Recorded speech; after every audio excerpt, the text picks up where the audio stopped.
देखो, क्वेश्चन कह रहा है इक्विलैटरल ट्रायंगल है, तीनों कॉर्नर पर जो है सेम मैग्नीट्यूड के चार्ज हैं, सेंटर पर निकालना है टोटल इलेक्ट्रिक फील्ड इंटेंसिटी।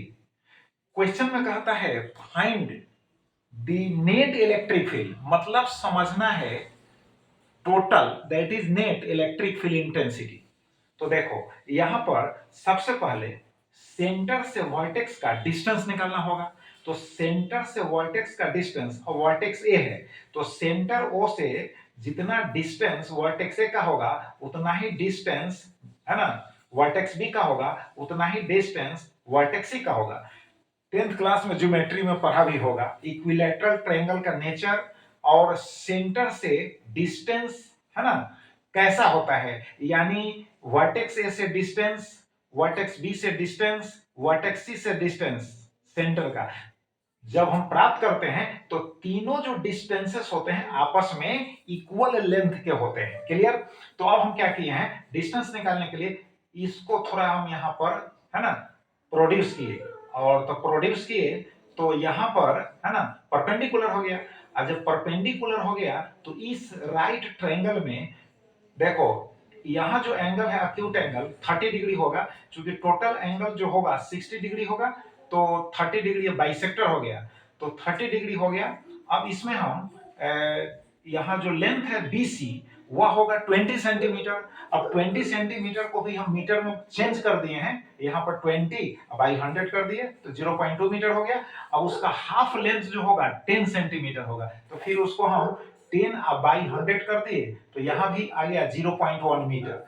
तो देखो cos 30 डिग्री लोगे तो बेस यानी बी अब बाई एच हो गया, इसको बी बेस हो गया, हाइपोटेन्यूज हो गया, एच हो गया, तो बी बाई एच हो गया। तो बी बाई एच हो गया तो हमको इसी का तो वैल्यू ज्ञात करना है, यानी ओबी का वैल्यू हमको निकालना है। तो यहां पर हम निकाले हैं, देखो in triangle ODB cos 30 degree is equal to BD by होगा OB, therefore OB is equal to हो जाएगा, OB चला जाएगा यहाँ cos 30 डिग्री नीचे, तो OB is equal to BD by cos 30 degree is equal to 0.1। BD का value जो है, BD का वैल्यू 0 पॉइंट कितना होगा 0.1 अब बाई cos 30 डिग्री हो गया, तो यहाँ हो गया √3 बाई कितना हो गया 2 हो गया।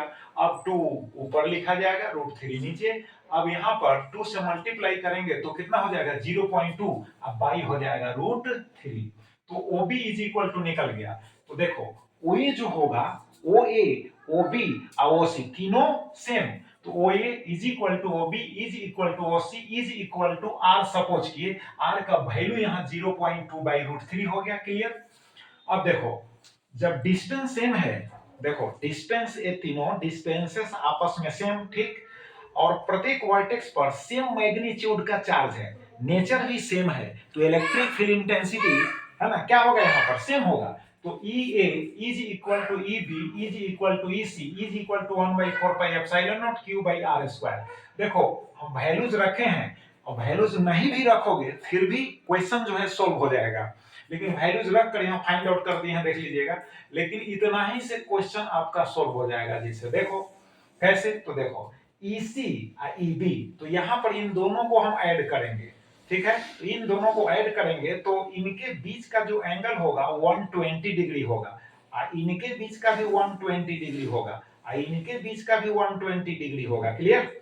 तो देखो अब इन दोनों को ऐड करेंगे तो ई डैश मिलेगा, क्या मिलेगा ई डैश मिलेगा। अब ई डैश जो मिलेगा उसका मैग्नीट्यूड कितना होगा, इन दोनों का रिजल्टेंट ई डैश हुआ, मान लिए सपोज किए, E dash is equal to √EB square plus EC square plus 2EB EC 120 degree.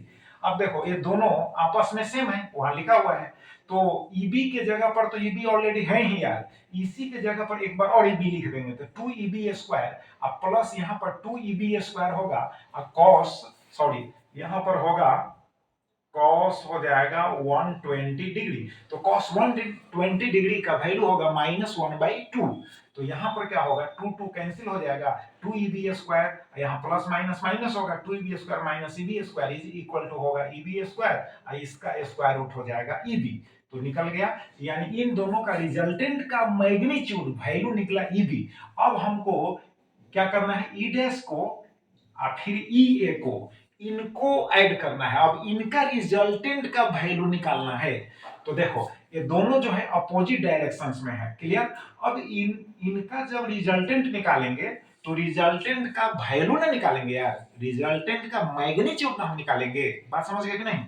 तो रिजल्टेंट का मैग्नीट्यूड कैसे निकालोगे, तो देखो E net is equal to E dash हो गया। अगर इसको पॉजिटिव लोगे तो जस्ट ये अपोजिट है तो ये नेगेटिव हो गया, तो E dash plus within brackets E A हो गया, है ना, माइनस के साथ। अब देखो प्लस माइनस तो माइनस होगा, ई डैश का वैल्यू ई बी जस्ट निकाले तो ई बी लिख दिए माइनस ई ए। अब ई बी ई ए है ना, मैग्नीट्यूड में सेम है तो कैंसिल होकर जीरो मिल गया।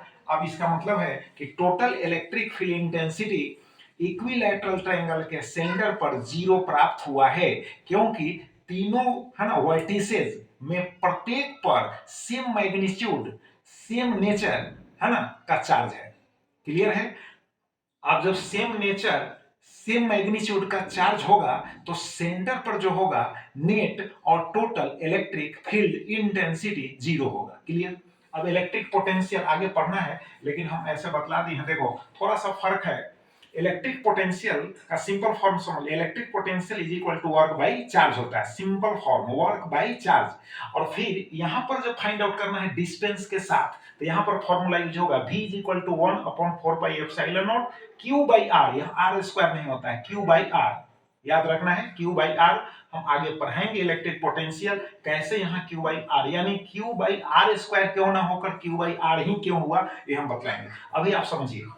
अब देखो अब यहां पर पोटेंशियल स्केलर क्वांटिटी है, इसलिए है ना इसको डायरेक्ट जो है 3 से मल्टीप्लाई कर दो, तो 3 इंटू 1/4πε0 क्यू बाई आर हो गया। अब वैल्यूज रख दो तो फाइंड आउट हो जाएगा यहाँ इजिली। देखो इलेक्ट्रिक फील्ड इंटेंसिटी को फाइंड आउट करने में है ना थोड़ी कठिनाई होती है, क्योंकि electric field intensity vector quantity है, यानी सदिश राशि है। उसमें हमको डायरेक्शन का भी ख्याल रखना पड़ता है, डायरेक्शन पर ध्यान देना पड़ता है। बट इलेक्ट्रिक पोटेंशियल जो है ना स्केलर क्वांटिटी है, इसलिए इसमें कोई परेशानी नहीं है, डायरेक्ट फॉर्मूला यूज करना है। और यहाँ मतलब पोटेंशियल्स जो होंगे तीनों चार्जेस के कारण तो सेम ही होंगे, तो 3 से मल्टीप्लाई कर दिए, total electric potential find out हो गया, क्लियर। चलो तो इसको रिवाइज करो। Thank you very much.